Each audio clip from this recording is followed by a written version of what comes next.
오늘은 로마서 13장 8절부터 14절 말씀을 함께 살펴보면서 그리스도인과 이웃과의 관계에 대해서 살펴보겠습니다. 자, 그리스도인과 이웃 사랑, 또 그리스도인이 하나님 앞에서 어떻게 경건한 삶을 살 것인가, 이런 내용을 본문에서 다루고 있습니다. 우리가 로마서 13장의 초반부에서는 이 세상 정부와 그리스도인의 관계에 대해서 다루었는데, 이제는 우리가 그리스도인과 주변 사람들, 주변 이웃 가운데 형제 자매들도 있을 테고, 또 지역사회의 주민들이나 직장 동료들도 있을 겁니다. 자, 우리 그리스도인이 사람을 대하는 그 관계에 있어서 가장 중요한 것이 이제 사랑과 섬김입니다. 교회 안에서도 그러하고, 또 교회 밖에 있는 다른 사람들을 향해서도 마찬가지입니다. 그래서 8절에 보니까 서로 사랑하는 것 외에는 누구에게든지 어떤 빚도 지지 말라고 했습니다. 다른 사람을 사랑하고 베풀어주고 섬기고 선을 베푸는 것, 이것은 다른 사람에게 사랑의 빚을 지우는 겁니다. 이런 빚은 받아도 감사하고 다른 사람에게 베풀어도 감사합니다.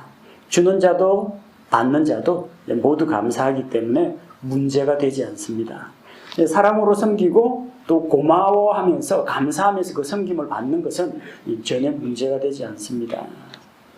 그래서 그리스도인은 손님 대접하기를 힘쓰고 서로의 필요를 채워주고 이런 일들을 적극적으로 해야 됩니다.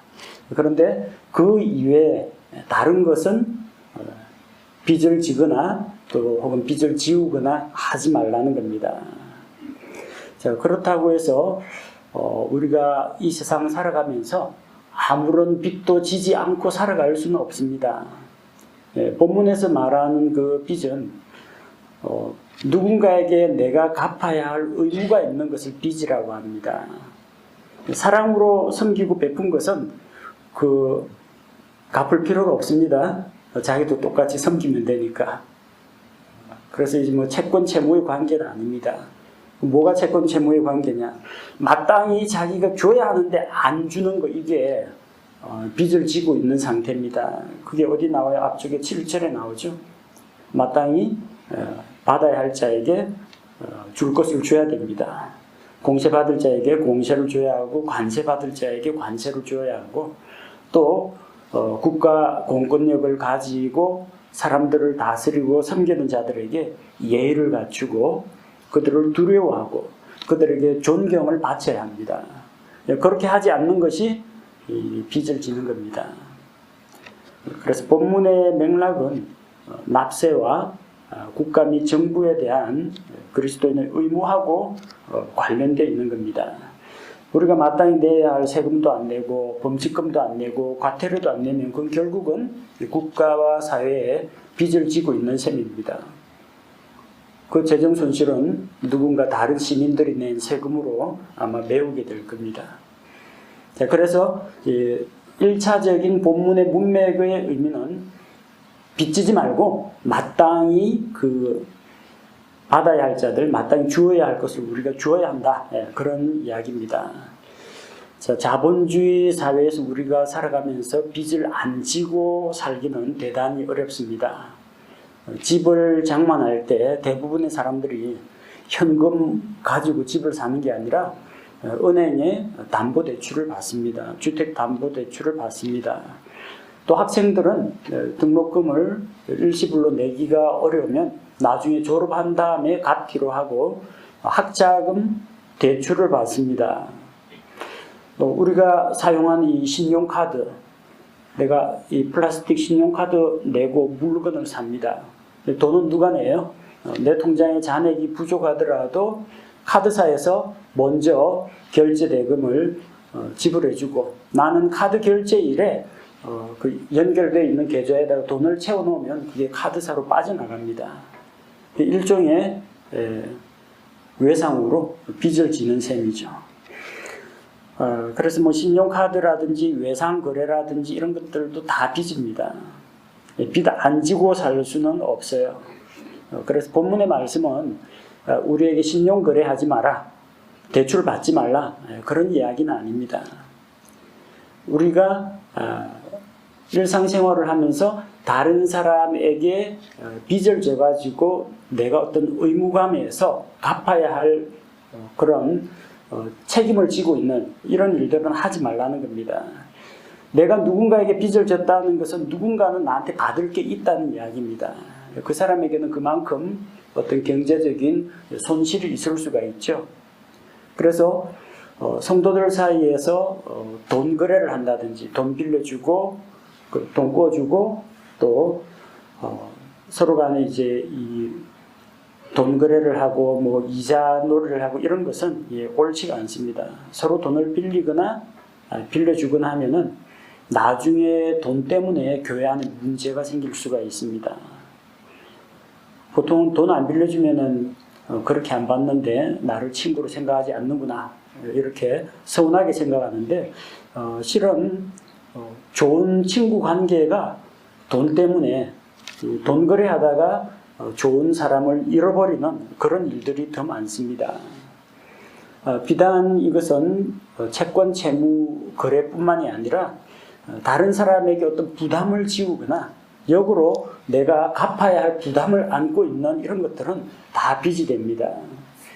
그래서 내가 다른 사람에게 금품을 요구한다든지 성도들 사이에 혹은 다른 사람에게 좀 말하기 힘든 부탁이지만 누가 이제 아는 그리스도인이 있다. 그래서 그 사람에게 가서 인사청탁을 한다든지 취업 알선을 뭐 요구한다든지 아니면 내가 어떤 물품을 팔고 있는데 성도들에게 물건을 강매한다든지 이거 좀 팔아달라 해가지고 하면은 참 사줄 수도 없고 안 사줄 수도 없고 나한테 필요 없는 물건인데 또 안 사주면 또 서운하게 생각할 거니까 자꾸 이렇게 이제 다른 성도들에게 짐이 되는 행동을 하면은 이게 나중에 문제가 된다는 겁니다. 차라리 그냥 빌리지 말고 빌려주지 말고 아예 주어버리면 별 문제가 안 됩니다. 그냥 아낌없이 내가 당신에게 선물로 드립니다. 이거 그냥 드릴 테니까 갚으려고 하지 마십시오. 이러면은 사랑으로 그냥 베푼 게 되기 때문에 뒤끝이 없어요.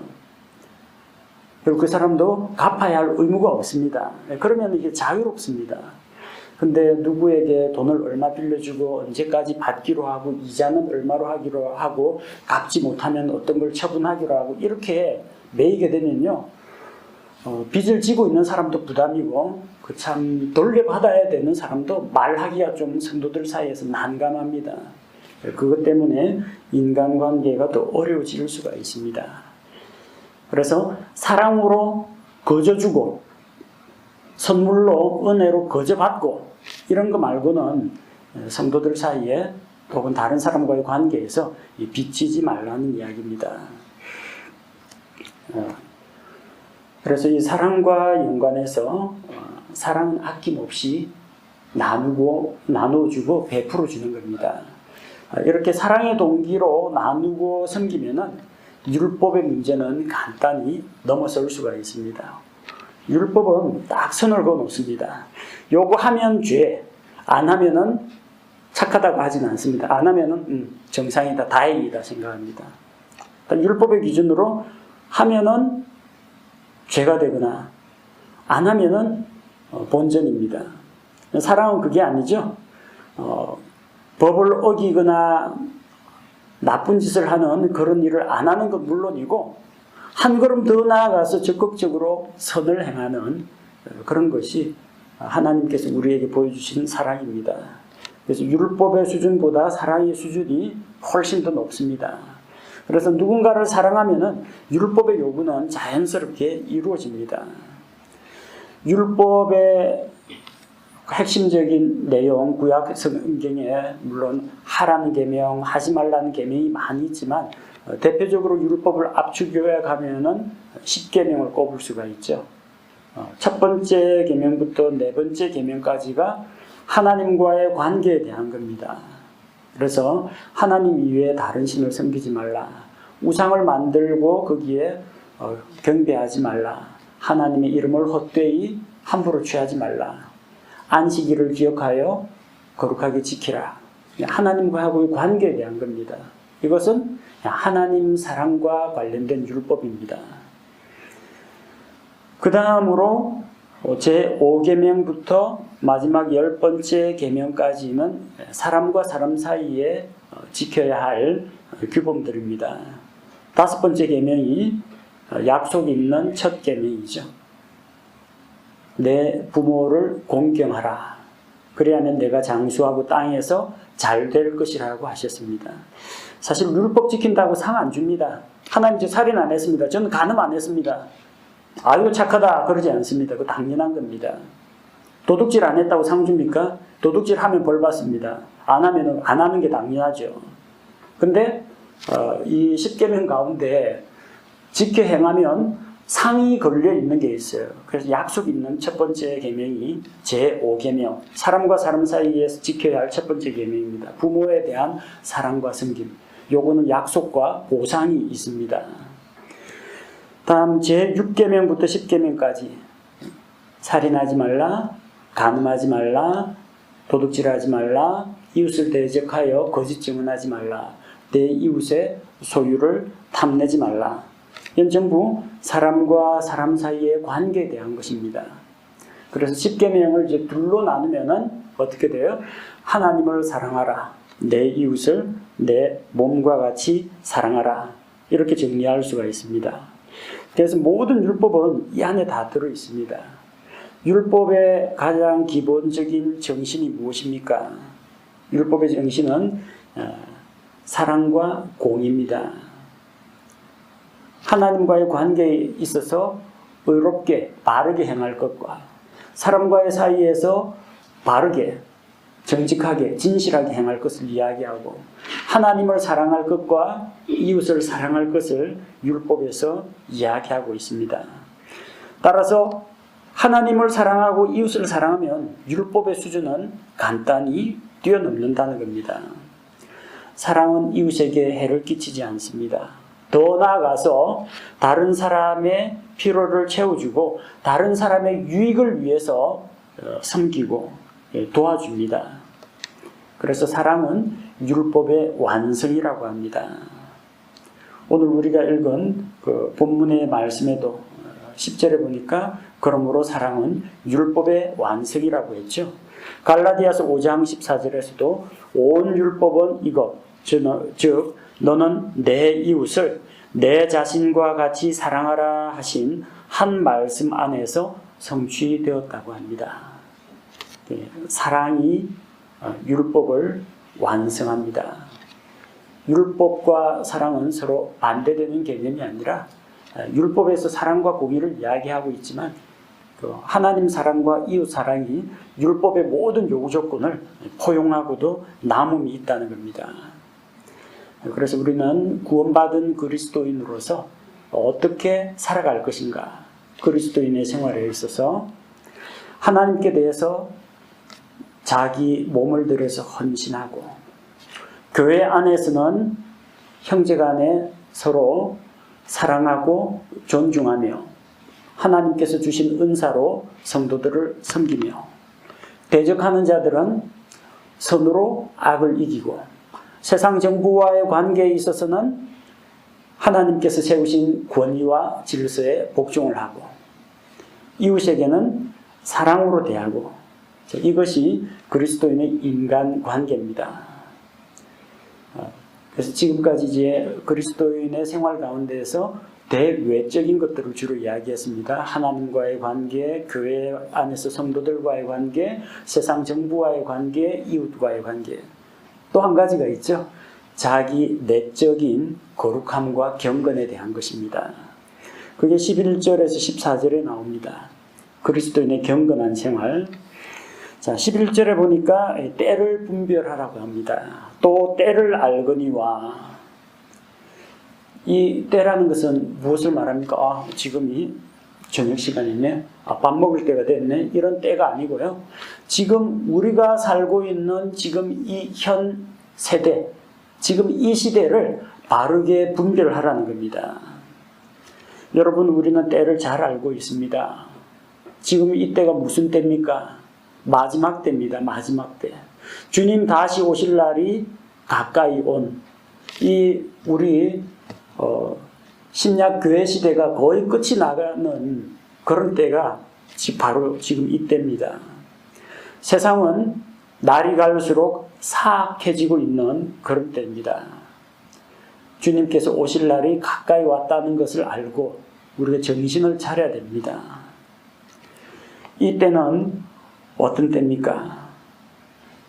때를 알거니와 지금이 우리가 잠에서 깨어야 할 때입니다. 어떤 때요? 잠에서 깨어야 할 때. 잠에서 깨어야 할 때라는 것은 우리가 하루 일과 마치고 저녁 시간에 잠자리에 들어서 자는 그 잠자는 시간을 말하는 게 아닙니다. 잠들지 말고 깨어 있으라 라고 해서 밤에 잠을 자지 말라는 뜻이 아닙니다. 육신의 잠을 이야기하는 게 아니라 정신 차리고 똑바로 맑은 정신으로 깨어 있으라는 겁니다. 나태와 게으름, 무사 안일주의에서 벗어나라는 이야기입니다. 어둠에 일해서 손을 떼고 하나님 앞에서 경건한 삶을 추구하라는 겁니다. 왜 우리가 때를 분별하고 잠에서 깨어서 일어나야 합니까? 그것은 우리의 구원이 가까이 왔기 때문입니다. 우리의 구원이 가까이 왔다라고 하는데, 아니 이미 다 구원받은 거 아닙니까? 구원받은 거 맞습니다. 그런데 사람이 구원을 받는다고 할 때는 세 가지 측면을 함께 살펴봐야 됩니다. 사람은 영과 혼과 몸으로 구성되어 있습니다.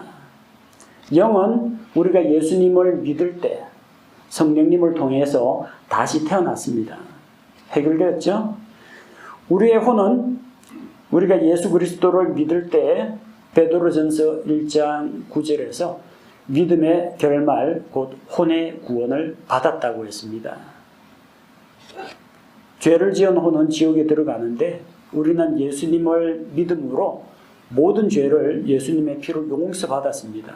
그 지옥 형벌을 받지 않습니다. 우리 혼이 지옥 형벌에서 구원받았습니다. 그 혼의 구원입니다. 한 가지가 남았네요. 몸의 구속이 있습니다. 우리 몸은 아직 구원받은 상태가 아닙니다. 여전히 아담의 죄로 인해서 우리는 죽음을 향해서, 우리 육신은 죽음을 향해서 가고 있습니다. 질병에 걸립니다. 깨어지기 쉽습니다. 어딘가 부러지고 늙고 노쇠하고 변합니다. 이 연약한 몸을 가지고 있어요.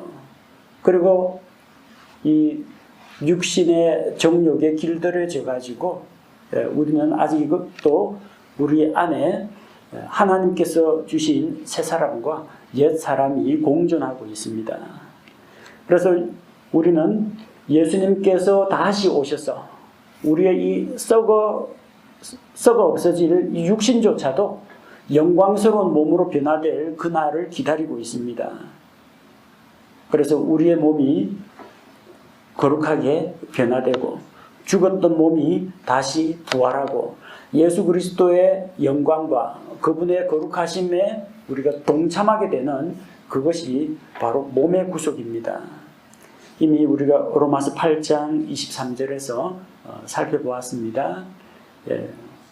몸의 구속을 기다리고 있는 우리 그리스도인들. 근데 바로 그 몸의 구속을 받을 우리의 구원이 가까이 왔다는 겁니다. 몸의 구속이 언제 일어나요? 예수 그리스도께서 자기 신부를 데리러 공중 강림하실 때 몸의 구속이 일어납니다.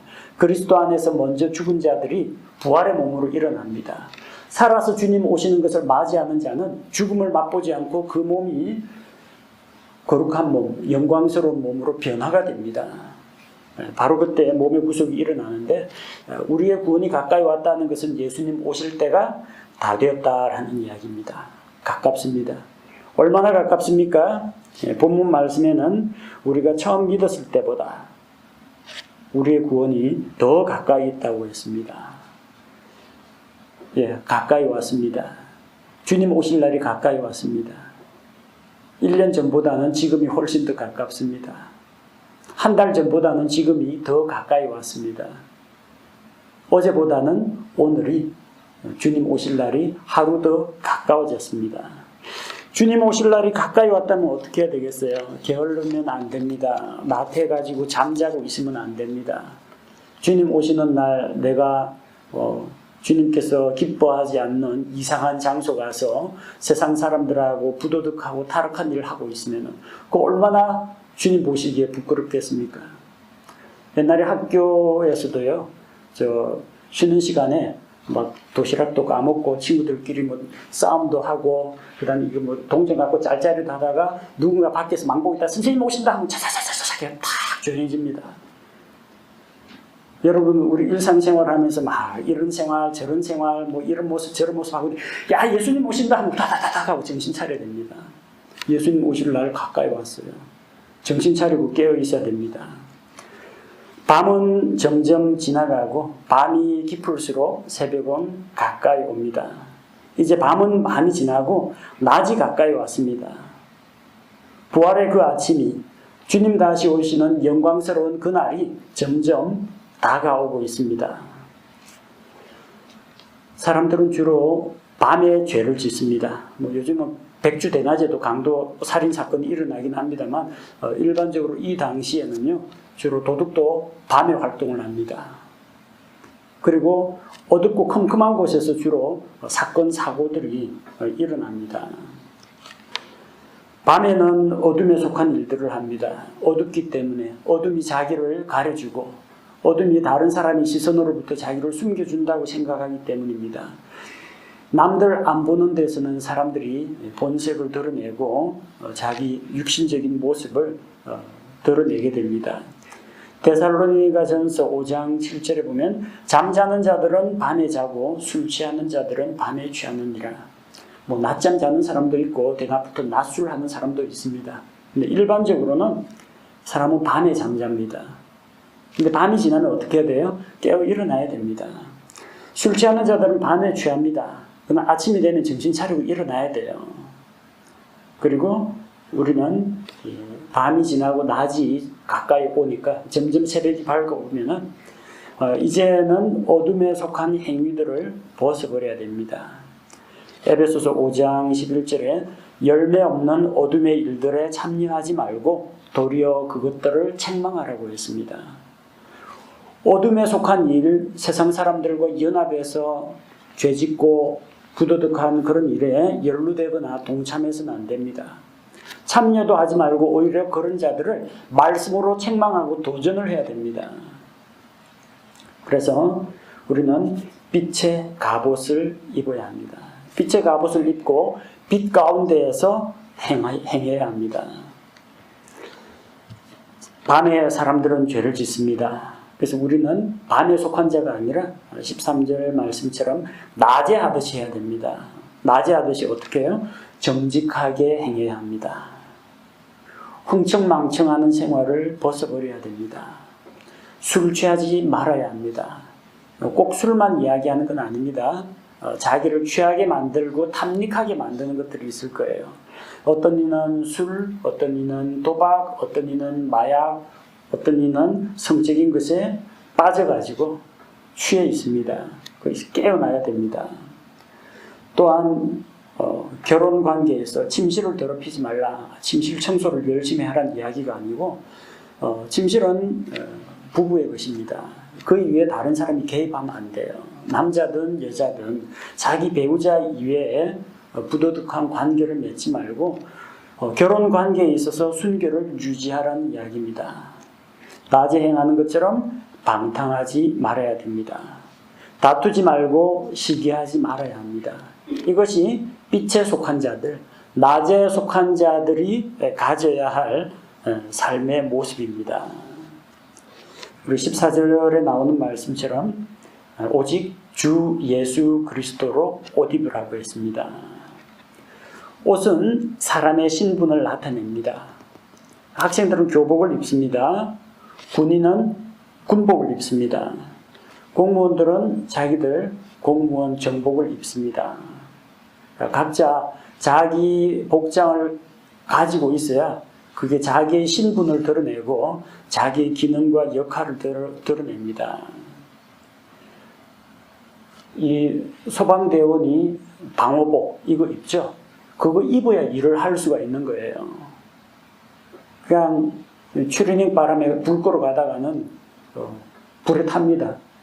살이 다 익어버려요. 군인은 군복 입어야 됩니다. 총알 막아주는 방탄 헬멧도 써야 됩니다. 방탄복도 입어야 됩니다. 그래야 군인으로서 제 기능을 할 수 있다는 겁니다. 옷은 단순한 겉으로 드러나는 어떤 외적인 어떤 신분, 패션을만을 이야기하는 게 아닙니다. 그 신분과 함께 뭐가 들어있어요? 옷이 가지고 있는 기능이 있습니다. 추위를 막아준다, 더위를 막아준다, 총알을 막아준다, 불의 열기를 막아준다. 그 기능을 하는 그 옷을 입어야 합니다. 우리가 어떤 옷을 입고 있느냐, 그게 사람들 앞에서 우리의 신분으로 드러납니다. 우리의 내적인 거룩함이나 경건은 사람들이 우리 속마음을 들여다보기 전에는 알 수가 없습니다. 근데 옷은 바깥으로 드러납니다. 여러분 제가 뭐 입고 있는지 보이죠? 양복 입고 있습니다. 이 단상에 올라오는데 제가 밤에 잘 때 입는 잠옷 입고 올라올 수가 없어요. 이게 제 신분이고 말씀 강론하는 자의 신분이고 또 이것이 회중들을 향한 또 예의입니다. 다른 사람들이 볼 수 있도록 해야 됩니다. 내가 무슨 옷을 입었는지 보여줘야 됩니다.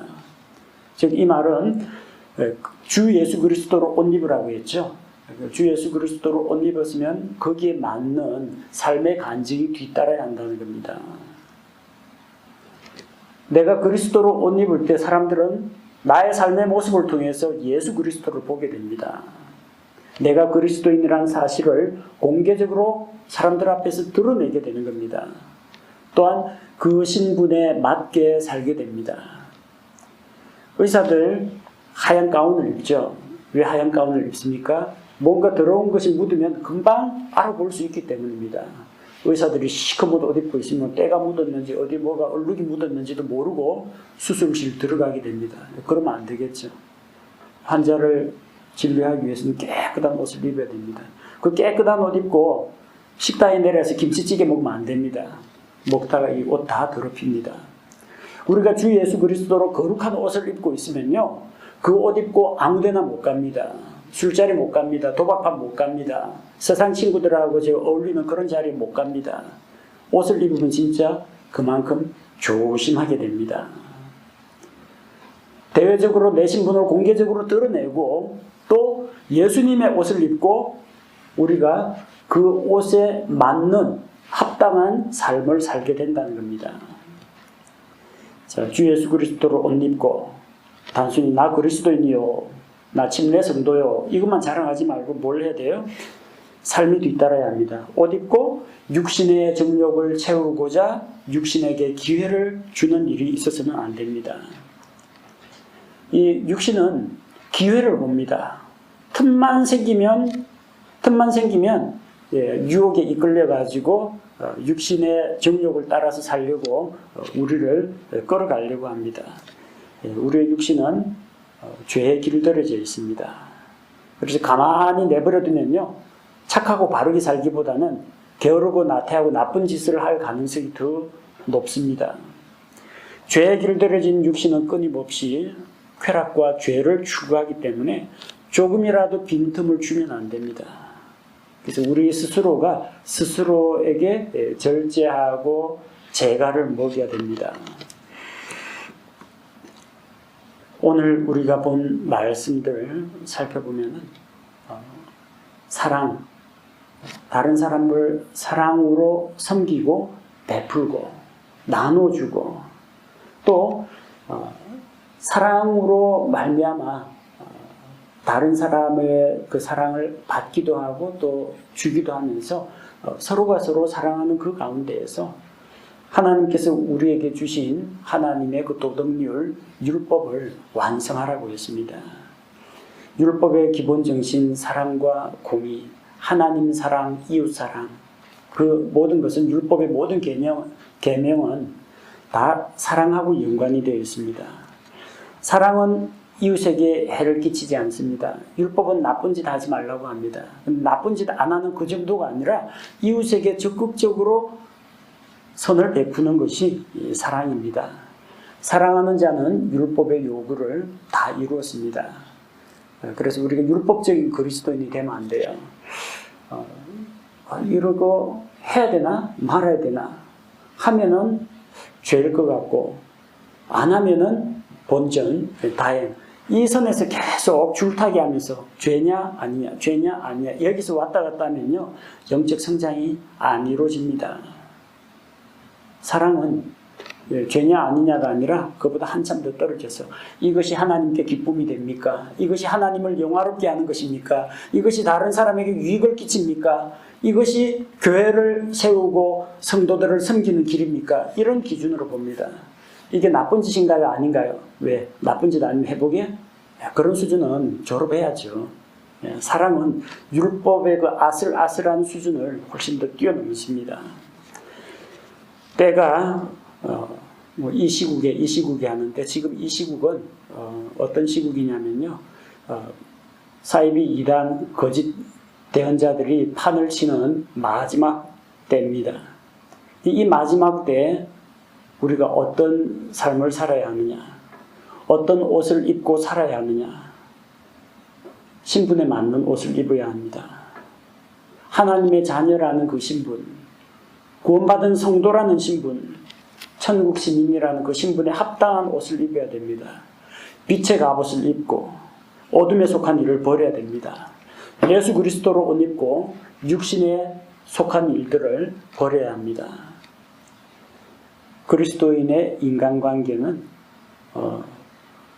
오늘 읽은 말씀처럼 우리 각 사람이 주 예수 그리스도로 옷 입고 자기 신분에 합당한 삶을 살 때 모든 인간관계 문제가 해결이 됩니다.